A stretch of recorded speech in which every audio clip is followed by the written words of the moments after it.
people walking out of the movie theaters, some viewers actually fainting and throwing up during screenings. And if you're this guy, you just tweet a picture of your friend who passed out and needed ambulance, and he still recommends the film. What a piece of shit. All of these reports were caused by a low-budget slasher film called Terrifier, or to be exact, Terrifier 2, the sequel. It's needless to say that my curiosity was piqued after hearing about it. What kind of movie would lead to this outrage? So I dug a tiny bit further into the subject, and I have discovered that the main antagonist of the franchise, Art the Clown, is actually becoming a bit of a horror icon in smaller circles. Excuse my French, but what the fuck? And to make things even more interesting, these movies were actually funded by the fans. When I found about all these things, I was pretty certain that the story behind the movie would be more interesting than the movie itself, so let's take a look at how the Terrifier franchise came to life. And for that we have to jump back in time all the way to 2008. The Ninth Circle is a debut short film created by Damien Leone, which is available on YouTube in all of its 240p glory and a depressed Russian guy talking over it.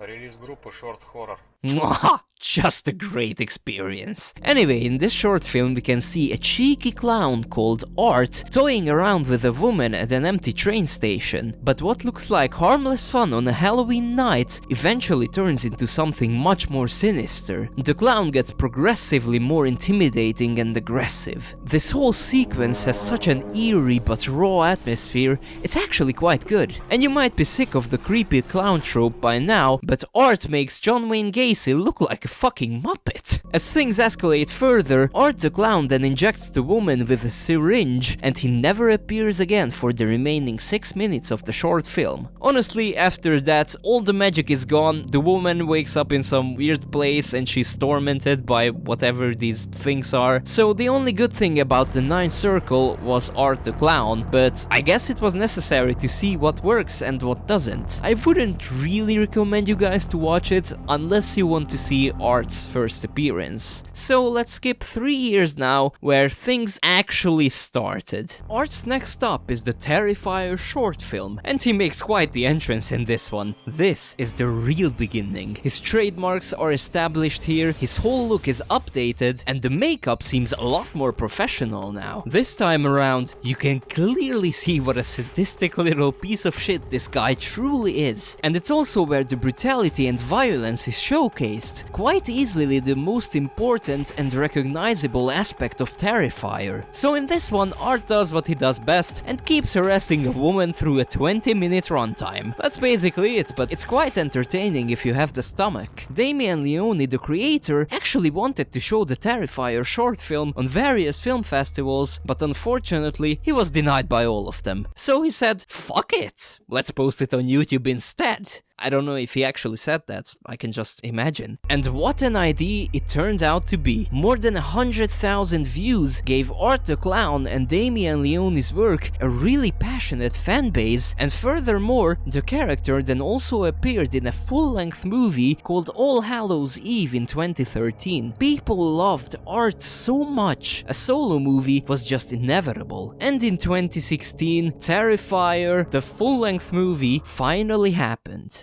But as it turns out, making a film isn't very easy, and finding the money for it is even harder. Damien Leone raised 85% of the film's budget through investment, but the remaining 15% was crowdfunded on Indiegogo by the fans. And for the supporters, Damien Leone signed DVDs, he gave out props that were featured in this film. This guy truly busted his ass off to make Terrifier come true. But here we are, it's out there, everyone can watch it, now it's review time. Okay, so saying that Terrifier has an actual plot would be a bit of an overstatement, but I'll do my best. Two girls are trying to get home from a Halloween party, but their path is crossed by, you guessed it, Art the Clown. It's that simple. Just a clown chasing around people and killing them in the most brutal ways possible for 86 minutes. And with brutal, I mean over the top violent like you've never seen before. Let me show you an example. I don't want YouTube to fuck this video completely, so I drew it in paint. This is a girl hanging upside down.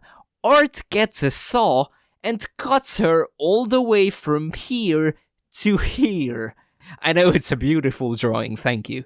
But honestly, I don't think the violence is disturbing, for me at least. And the reason for that is, I can't take it seriously. Look, Terrifier is just a grindhouse slasher flick that completely sacrifices things like good characters or good acting for the sake of brutality. But I don't think that's a problem. Terrifier is a self-aware film, and I don't think it wants to be more than it is. I could say that it looks cheap, but what do you expect from a movie that costs $35,000? A $1 million movie like the first Saw is considered low budget just in comparison. The acting is truly awful at times,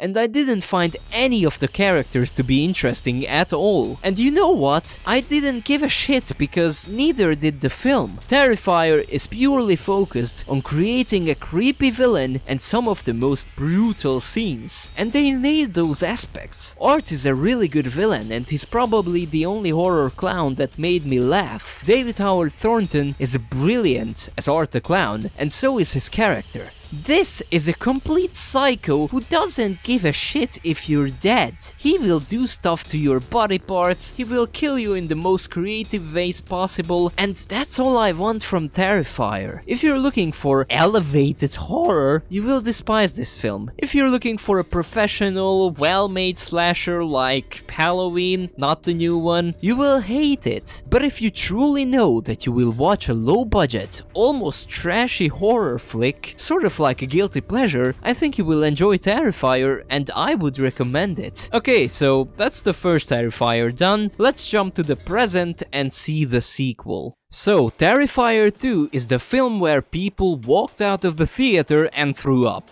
I think I know why that is, and it's quite simple. Because the first movie wasn't in theaters and people didn't know what they were about to watch. Terrifier 2 is a better movie in every single aspect than its predecessor. It has a budget of $250,000, which is a huge step up from $35,000, and it's noticeable. Terrifier 2 looks more professional, it's longer, it's bigger, and it's more of what people liked from the first film. This one is about a sister and a brother getting chased by Art. They're getting really creative. This time, it's not only a woman. Art is still a sadistic psycho, the brutality is probably even more over the top, the makeup and gore looks better, but I think those things are expected. But this time, Damien Leone actually tried to craft decent characters and a bit of mythology around Art. And for the most part, it worked. This time around, the acting, at least from the main characters, is good. David Howard Thornton is still great,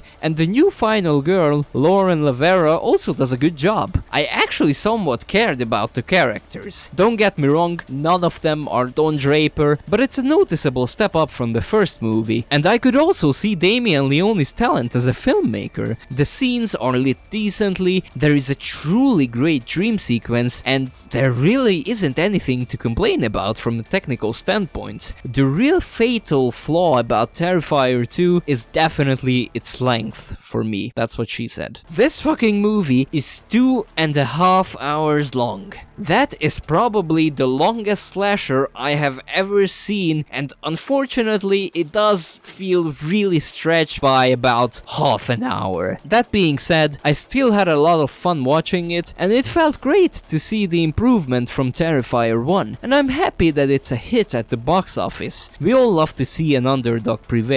And if you have the stomach, I would definitely recommend checking out Terrifier 2. And what I would also recommend are my other videos. They are just as shit as this one. And let me know what you think about the Terrifier films in the comment section. Alright, that's it. This video is about 10 minutes longer than it needs to be, just like Terrifier 2. Alright, bye.